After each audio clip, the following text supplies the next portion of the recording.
Hey, welcome back, guys. Let's get right into it. Today's topic is codependency's ugly cousin, control. Let's go way back. As I stated in the last video, I was sexually abused as a kid. The abuse planted a lot of problems into my life, but the thing that relates to this video is that the abuse made me feel very unsafe. And as a kid, feeling unsafe, what did I want to do? I wanted to feel safe again. So subconsciously, I said I must control in order to feel safe. The need for control typically stems from periods or events in adolescence where you felt like you had no control at all. Trauma, abuse, neglect, being controlled by parents, being controlled by siblings, being controlled by other adults. It's extremely sad to think about, but now connecting the dots, it makes sense to me. And along with this, abuse also leads to a major lack of self-esteem. So to build self-esteem, 8-year-old Ty joined Taekwondo. This gave me some confidence, this gave me an idea of discipline, but it didn't stop there. I picked up the guitar at 11, started playing in bands, heavy metal became my entire life.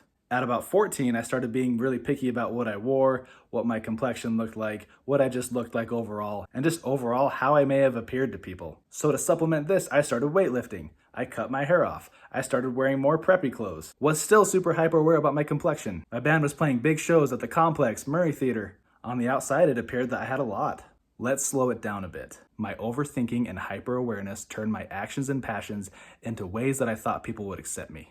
I was trying to control what people thought about me. Let's break apart that sentence. Trying to control what people think about me. That sentence is ridiculous. It's basically thought police. Unproductive. And, you guessed it, this also manifested in my romantic relationships too. In my previous 2 relationships, I talked with my partners about not talking to other people about a relationship.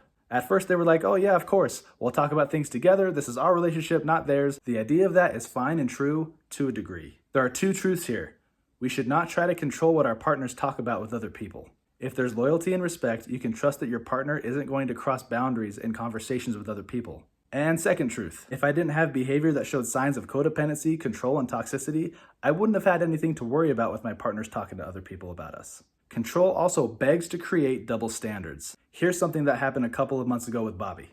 I went over to her house, and one of the first things she did was she showed me the schedule of how she was going to help her family for the next couple of months. She showed me a pretty extensive schedule that had her helping her family on a lot of weekends. Now, because of our work schedules, this freaked me out. My knee-jerk reaction was, when are we going to spend time? We're not going to be able to spend time together anymore. It ended up turning into a fight, and she brought something to my attention. She said that I usually don't bring up things to her until the day of, maybe a day or 2 before. Essentially, she had no say in my schedule, which was true. I would just bring things up to her and just expect her to accept it and to roll with it. Again, double standards. Taking a step back and processing this whole event, it made me realize that when you feed the need for control, you end up contorting reality and becoming irrational. Of course, in that fight, I was too prideful and had every reason and justification to back up my reasoning. When you relinquish the need to control everything, you end up gaining control of yourself. Okay, let's talk about some of the ways that are helping me overcome this specific problem. Number 1, identifying triggers that make you feel like you're losing control or make you feel like you need to control something. This is something that I myself have had to be very cognizant about.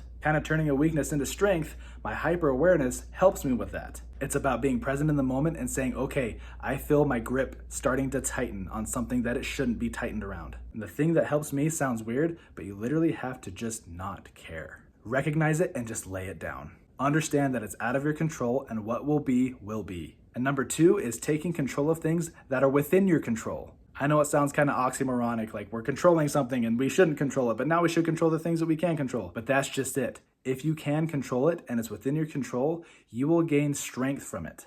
And what's interesting is I've come to realize that I'm in more of control of things than I thought I was. Instead of trying to control what my ex-wife's sister thinks about me, I can control how my kids have fun this afternoon. I can control my effort as a dad. I can control my effort at work and in all of my relationships. I can spend a lot of time about what I'm in control of. Last but not least, when you learn to trust yourself, you end up learning to trust others and being able to let go. It helps you be mindful of situations and it helps you not to try to control outcomes. Now, don't get me wrong, it is perfectly okay and recommended to want specific outcomes. That is one of the whole reasons we live. We want certain things to happen. It's okay to want a specific outcome, but there's a fine line between wanting an outcome and trying to force an outcome. When we do that, we lose our power and our grip starts to tighten again.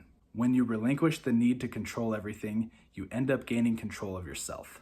The more we feed control, the more anxiety is going to build within us. Sounds like a good segue into the anxiety video I'll be dropping next week. That's going to wrap it up for today. Hope you guys have a great weekend. As usual, like, subscribe, drop anything in the comments you desire. I'd love to hear about ways you're conquering control in your life. Have a good day. I'll see you Monday. And until then, chin up Deep breath. Let's heal in real life.